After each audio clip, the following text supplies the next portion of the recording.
I thought I knew the sound of my own home until I heard it breaking. For 10 years, I built my life with Lila. 10 years of sacrifice, of 5 a.m. alarms and midnight closings at the restaurant. I started as a dishwasher, with calloused hands and a dream, climbing through every position until I finally owned the place. 60-hour work weeks weren't uncommon. They were my standard. All to create the life we shared, the comfortable home that waited for me at the end of each exhausting day. Lila never had to work.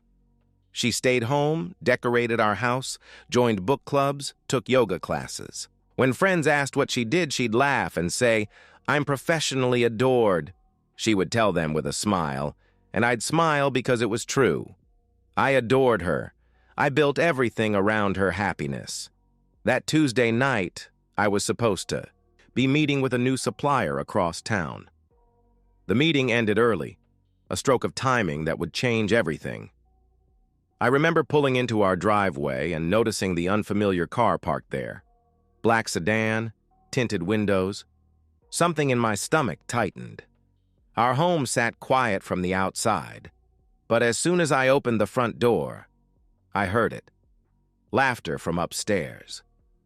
Not just Lila's laugh, which I knew as intimately as my own heartbeat, but a man's deeper chuckle beneath it. I stood in the entryway, my keys still in my hand, listening. The sounds from upstairs became unmistakable. Whispers, the creak of our bed, a gasp that twisted in my chest like a knife. I'd heard Lila make that sound countless times, but never for someone else. My feet carried me to the kitchen without conscious thought. I stood there, surrounded by the stainless steel appliances I'd bought her last Christmas, the marble countertops she'd insisted on when we renovated. Everything in this house came from my work, my sweat, and upstairs she was giving herself to someone else. The sounds grew louder, more urgent. Each one struck me like a physical blow. 10 years of trust collapsed in seconds. My vision narrowed, a strange buzzing filled my ears, and my breath came in shallow gasps. I leaned against the counter, trying to steady myself as my world imploded. That's when I saw it hanging there, catching the dim kitchen light. The cleaver. And suddenly, through my rage and heartbreak, a plan began to form. The cleaver felt heavy in my hand, the polished steel reflecting my distorted face. For a moment, blind rage urged me up those stairs, but then something else took over. The same calculating intelligence that had built my restaurant from nothing. This moment would define the rest of my life. What happened next would determine whether I lost everything or emerged with some measure of control.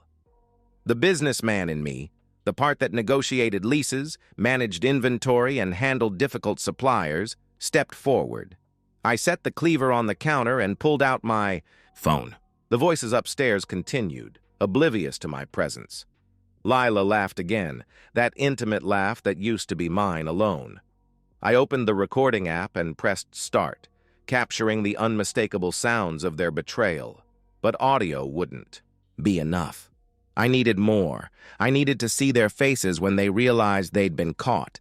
I needed their complete confession, their humiliation captured permanently. Evidence that would give me absolute leverage. I thought about our life together, how I'd worked those endless shifts while she decorated our home and spent my money, how she'd greet me with kisses when I came home with bonuses or news of the restaurant's success. Was she thinking of him even then? Planning these meetings in our bed while I chopped vegetables and balanced books? The betrayal wasn't just emotional, it was theft. Theft of my trust, my time, my labor. Everything I'd built was at risk unless I controlled what happened next. Upstairs, a headboard knocked rhythmically against our bedroom wall.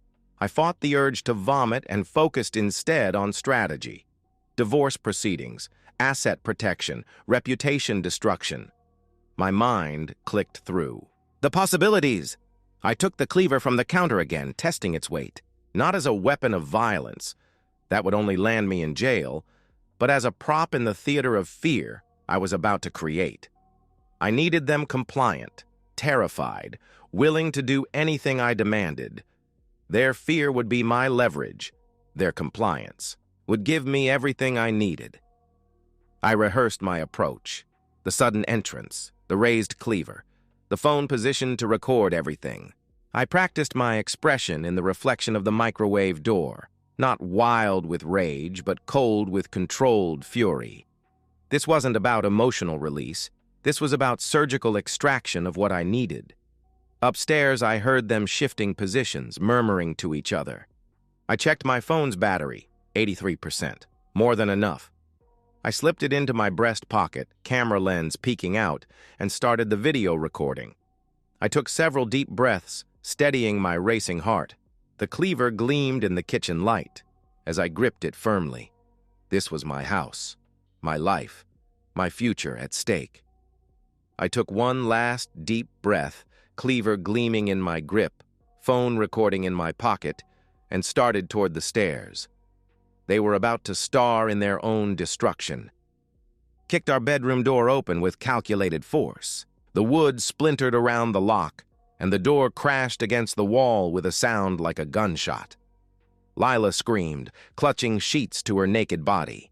Her lover, Dave Matthews, a regular at the country club, froze mid-motion above her. His back to me. I recognized his salt and pepper hair instantly. He'd shaken my hand at community events, knowing all along he was sleeping with my wife. "Don't move," I commanded, my voice terrifyingly calm even to my own ears. I raised the cleaver deliberately, letting the overhead light catch its edge. Dave turned his head slowly, his face draining of color when he saw me. He scrambled backward, falling off the bed and scrabbling for his clothes on the floor. "Jacob, please," Lila begged, her voice high with terror. "This isn't—" "Shut up," I cut her off, my words like ice. "Don't speak unless I tell you to." Dave had managed to pull on his boxers, his hands shaking violently. "Listen, man, I can explain," he stammered. "This was a mistake. It just happened." I laughed, a sound entirely devoid of humor. "Just happened? In my bed? With my wife?" I stepped closer, cleaver raised. "How many times has it just happened, Dave?" "Please don't hurt me," he whimpered, backing against the wall. "I have kids. I'll give you money, anything." My phone captured everything from my pocket. His pathetic pleading, Lila's tear-streaked face, their naked vulnerability. This was my show now, my direction, my script. "Both of you, listen carefully," I said. "I'm going to tell you exactly what's going to happen." I pulled out my phone, showing them the active recording. "Everything, from the sounds you were making, downstairs to this moment right now, is being recorded. Your faces, your bodies, your begging." Lila started sobbing. Dave looked like he might vomit. "Here's what happens next," I continued, placing a notepad and pen on the bed. "You're both going to sign a confession. You'll admit to this affair, how long it's been going on, and how you've been lying to me. Lila, you'll specifically mention how you've never worked a day during our marriage while enjoying the benefits of my labor." "And if we don't?" Dave asked, a flicker of defiance crossing his face. I smiled coldly. "Then this video goes to everyone you know. Your wife, Amy. Your 3 children. Your partners at the law firm. Everyone." His defiance crumbled instantly. "I'll sign it," he said quickly. "Jacob, please," Lila tried again. "We can talk about this. I made a mistake. I love—" "Love?" I cut her off. "Don't insult me with that word." I turned to Dave. "Write it. All of it. How long, how often, where, every detail." With trembling hands, Dave wrote out a confession, occasionally looking up at the cleaver still gripped in my hand. When he finished, I read it carefully, then handed it to Lila. "Your turn," I told her. "Add anything he missed." She took the pen, tears falling onto the paper as she wrote. When she finished, I checked her additions. She'd been seeing him for 7 months. In our bed, in our car, planning their meetings around my work schedule. I felt sick, but kept my face impassive. "Sign it. Both of you," I ordered. They signed with shaking hands. I folded the paper and put it in my pocket with my phone. Then I turned to Dave. "Get dressed. You're leaving." He scrambled into his clothes, not meeting my eyes. "One more thing," I said, when he was dressed. "You promised me anything?" He nodded desperately. I put down the cleaver and delivered a single hard punch to his face. His nose cracked under my knuckles. As he doubled over, I drove my knee into his stomach. He collapsed to the floor, gasping. "That's merciful compared to what I could do," I said, hauling him to his feet by his collar. "Now get out of my house and pray we never meet again." I marched him downstairs and shoved him out the front door. His car peeled away from the curb, leaving black marks on the pavement. When I returned upstairs, Lila had pulled on a robe and was sitting on the edge of the bed, her makeup streaked down her face. "Jacob, I know I've hurt you," she began, her voice softening into the tone she used when she wanted something. "But we can work through this. For 10 years. You have 30 minutes to pack essentials," I interrupted. "Then you're leaving. If you're not gone by then, I'm calling the police." "This is my home too," she protested, a flash of entitlement breaking through her tears. "No, it's my home," I replied firmly. "Paid for with my money, from my business that I built while you did nothing but cheat." I gestured to the confession. "I have everything I need to ensure you get nothing in the divorce." "Where am I supposed to go?" she asked, her voice cracking. "That stopped being my problem the moment you invited another man into our bed," I answered coldly. I checked my watch. 28 minutes now. I stood in the doorway, watching as she moved around the room in a daze, pulling clothes from drawers and shoving them into a suitcase. When she finished, I followed her downstairs and watched as she loaded her car. "Jacob, please," she tried one last time, standing in the driveway. "Don't throw away 10 years. People make mistakes. We can get counseling." I said nothing, just stared until she got into her car. As her taillights disappeared into the night, I realized the show was just beginning. Now came the real work. At 6 a.m., I called Michael Brennan. As my restaurant's lawyer and a regular customer who enjoyed significant discounts, he owed me favors. I explained the situation, sent him the video and scanned confession, and asked him to meet me for breakfast. "This is about as clear-cut as it gets," Michael said 2 hours later, sliding the papers back across the table at the diner. We'd chosen a place across town, away from my restaurant and any potential gossip. "With this evidence, she'll get nothing. No alimony, no property division. We can file for an at-fault divorce immediately." I nodded, relief washing through me. "How quickly can we move?" "I'll file today," he replied. "We'll need to protect your assets immediately. Joint accounts, credit cards, anything she has access to." By noon, I'd changed the locks on the house, reset all passwords, and frozen our joint accounts after transferring the bulk of the money to my business account. I documented every piece of furniture, every appliance, every renovation that had been paid for with my restaurant earnings. My phone buzzed constantly with messages from Lila. "Jacob, please talk to me. I made a terrible mistake. I'm so sorry. Where am I supposed to go? I have no money. I love you. We can fix this." I ignored them all. The video was my insurance policy, not just for divorce court, but to ensure neither Lila nor Dave could retaliate with lies or attempts to salvage their reputations. But as evening fell, I found myself facing a moral dilemma. During our confrontation, I'd promised Dave that signing the confession would keep the video private, that his compliance would protect him from complete destruction. Had I meant it, or was it just another manipulation?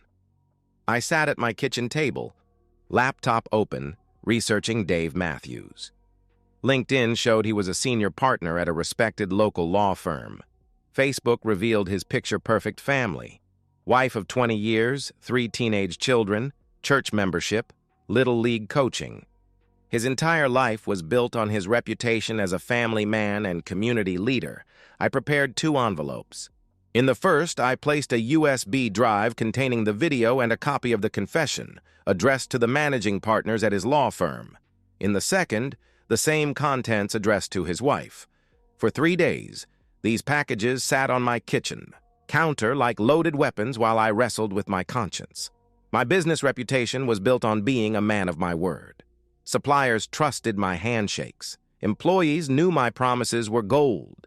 Even in the restaurant world's chaos, I maintained order through honesty and honor, but the betrayal had fundamentally changed me.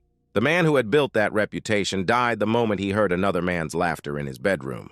Dave had made his choice when he entered my home, my bed, my wife. He'd stolen my trust. Why should he keep his intact? I thought of him returning to his family after leaving my house, washing my wife's scent from his skin before kissing his children goodnight. I thought of him sitting across from clients, maintaining his professional facade while betraying the most basic codes of decency. On the 4th day, Lila's messages changed tone. My friend says I'm entitled to half of everything. The house is as much mine as yours. I'll fight for what I deserve. I made sacrifices too. You'll regret treating me this way. I know things about your business. I stared at the threats glowing on my phone screen. 10 years of supporting her, providing everything, and this was her response when faced with consequences. The decision about the packages suddenly became clear. I was still staring at those packages when I heard a key scraping in my front door. The lock. I'd changed 4 days ago. I moved to the front door and pulled it open before the locksmith could begin working. Lila stood on the porch, startled by my sudden appearance. The locksmith, a young man with a toolbox, looked uncomfortably. "Between us, your key doesn't work anymore," I said calmly, "because this isn't your home anymore." "I live here," Lila insisted, her voice rising. "You can't just lock me out of my own house." I turned to the locksmith. "Sir, I'm the legal owner of this property. My wife and I are in divorce proceedings. I'd advise you not to tamper with my locks unless you want to be involved in a legal situation." The man backed away. "I don't want any trouble," he said quickly. "You folks need to sort this out." He hurried back to his van. Lila's composed facade cracked as her escape route drove away. She looked thinner, with dark circles under her eyes. Her designer clothes had been replaced by jeans and a plain sweater. "Jacob, please," she said, her voice softening. "I've been staying on Meredith's couch. I have nowhere to go. My parents won't talk to me after what happened." "That sounds like the natural consequence of your actions," I replied. "It was a mistake," she insisted. "Meredith kept saying how you were always working, how I deserved attention, how all marriages go through phases. She introduced me to Dave at her party. It just happened." I almost laughed at the absurdity. "Nothing just happens for 7 months, Lila. That's called a choice. A series of choices, actually. Thousands of moments when you could have stopped but didn't." "I was lonely," she countered, tears welling in her eyes. "You were always at the restaurant. I made one terrible mistake." 7 months of mistakes, I corrected. "In our bed, in our home, while I worked to give you the life you enjoyed." Her strategy shifted, tears disappearing instantly. "Fine. My lawyer says I'm entitled to half of everything. The house, the restaurant." "Your lawyer is misinformed," I cut in. "Your signed confession detailing how you contributed nothing while living off my business earnings might interest them, as would the video evidence." Her face paled. "You wouldn't." "I wouldn't what?" I asked. "Use evidence of your betrayal? Why not? You betrayed me in every possible way." "Because you're better than that," she tried. "You're not cruel, Jacob." "I wasn't cruel," I agreed. "Until you taught me how." I stepped past her onto the porch, the 2 packages in my hand. Without breaking eye contact, I walked to the mailbox at the end of our driveway and dropped them in. The metal lid clanged shut with finality. "What did you just do?" Lila asked, fear creeping into her voice. "One package contains the video and confession addressed to Dave's law partners," I explained, walking back toward her. The other is addressed to his wife. They'll arrive tomorrow." The color drained from her face. "You promised him." "I promised him nothing," I corrected. "I extracted what I needed, just like you extracted what you needed from me for 10 years. "You've destroyed his life," she whispered. "No, Lila," I replied firmly. "You destroyed his life. You destroyed our marriage. You both made your choices. Now you get to live with the consequences." "What about me?" she asked, her voice small.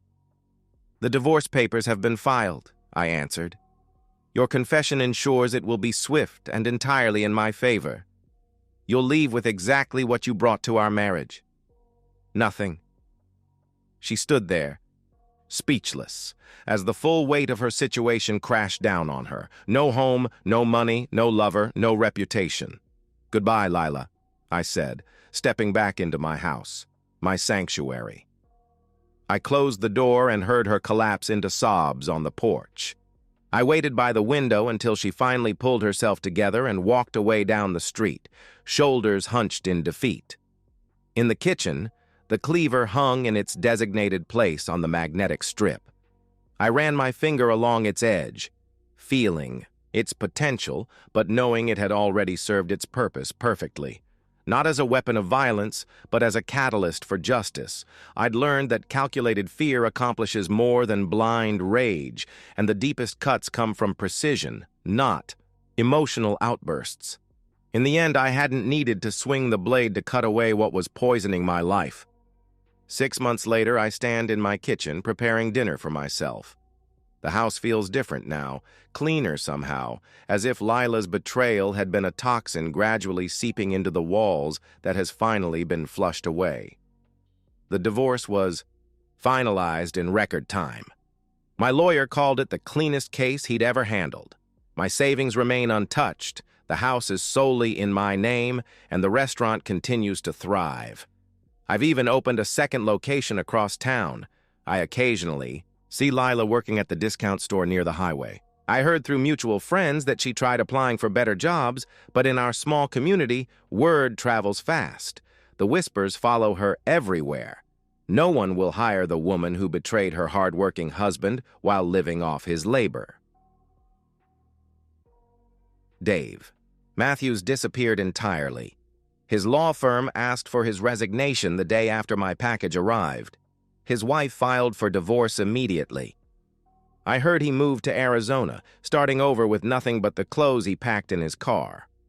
Lila still sends messages sometimes. Apologies. Claims that she's changed. Requests to talk, to explain, to make amends. I never respond. The silence, I've discovered, cuts far deeper than any words ever could. My peace isn't about forgiveness. It's about the complete absence of chaos in my ordered life. The restaurant continues to be my focus, my passion, my achievement. I've started dating occasionally, but I'm in no rush. I've learned to value my solitude, to appreciate the quiet of a home that contains no secrets, no betrayals. The cleaver still hangs in my kitchen, polished and sharp.